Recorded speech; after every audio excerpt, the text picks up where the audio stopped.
Guys, फिल्मों में तो हमने कई सिंघम पुलिस वाले देखे हैं, लेकिन क्या आपने कभी रियल लाइफ में एक सिंघम पुलिस वाला देखा है? चलिए हम आज इस वीडियो में आपको एक रियल सिंघम पुलिस वाले से मिलवाते हैं। ये रियल सिंघम पुलिस वाला एक आईपीएस अफसर रह चुका है और लोग सच में उन्हें प्यार से सिंघम अन्ना के नाम से बुलाते हैं। उन्हें देखकर बड़े बड़े बदमाशों के पसीने छूट जाते हैं।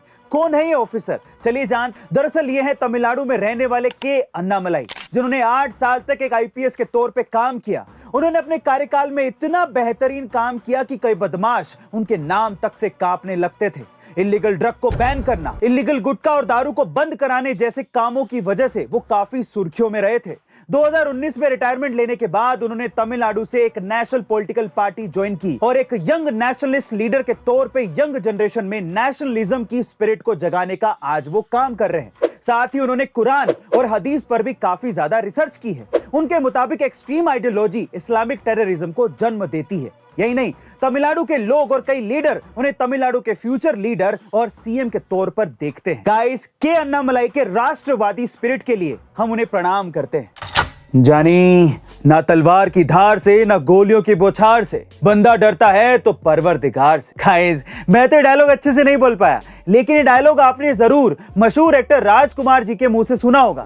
लेकिन अगर मैं आपसे कहूं कि राजकुमार जी के कुछ डायलॉग उन्होंने नहीं बल्कि मशहूर कॉमेडी एक्टर जॉनी लीवर ने बोले थे, तो आप क्या कहेंगे? चलिए जानते हैं इसके पीछे का सच। दरअसल जवाब फिल्म की शूटिंग के दौरान ही राजकुमार जी को पता चला कि उन्हें थ्रोट कैंसर हो गया है, लेकिन उन्होंने बिना किसी को बताए शूटिंग जारी रखी। फिल्म की शूटिंग पूरे होने के बाद जब डबिंग की बारी आई तो फिल्म के प्रोड्यूसर केसी शर्मा को पता चला कि राजकुमार की आवाज पहले जैसी दमदार नहीं निकल पा रही है। जब उन्होंने इस बारे में राजकुमार जी से बात की तो राजकुमार जी ने बताया कि उन्हें थ्रोट कैंसर हो चुका है, जिसकी वजह से वो अपनी दमदार आवाज को खो चुके हैं। इसके बाद केसी शर्मा काफी परेशान हो गए, लेकिन वो कहते हैं कि जहां चाह वहां राह। उन दिनों जॉनी लीवर बड़े बड़े सुपरस्टार की मिमिक्री करने के लिए काफी मशहूर हुआ करते थे।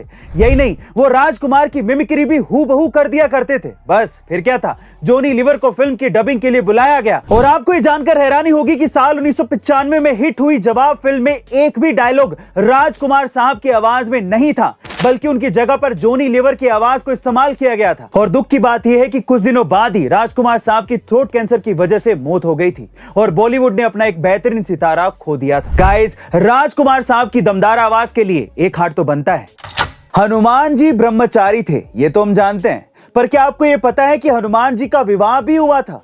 पर हनुमान जी का विवाह किससे हुआ और कैसे हुआ, और उसके बावजूद भी वो ब्रह्मचारी कैसे थे? दरअसल हनुमान जी के गुरु थे सूर्यदेव, जिन्हें 9 दिव्य विद्याओं का ज्ञान था और वही दिव्य विद्याएं हनुमान जी भी पाना चाहते थे। और 9 विद्याओं में से सूर्यदेव ने हनुमान जी को 5 विद्याएं दे दी थी, लेकिन 4 विद्याओं को पाने के लिए उन्हें विवाह करना जरूरी था। इसी वजह से हनुमान जी की शादी सूर्यदेव की पुत्री देवी सुवर्चला से की गई थी। पर विवाह के बावजूद भी हनुमान जी ने अपना ब्रह्मचर्य जीवन नहीं छोड़ा था, क्योंकि देवी सुवर्चला जी का जन्म हनुमान जी के ज्ञान प्राप्ति के लिए ही हुआ था, जिसके पूरा होते ही देवी घोर तपस्या में चली गई थी। और आज भी तेलंगाना में एकमात्र ऐसा मंदिर है जहां हनुमान जी और देवी सुवर्चला की एक साथ पूजा की जाती है। और यहाँ पर ऐसी मान्यता भी है कि जितने भी विवाहित लोग यहाँ पर पूजा करने आते हैं, उनका रिश्ता बहुत मजबूत हो जाता है। वैसे गाइस, क्या आपको इसके पहले तक हनुमान जी के विवाह की ये बात पता थी? और अगर नहीं तो कमेंट सेक्शन में जरूर लिखिएगा।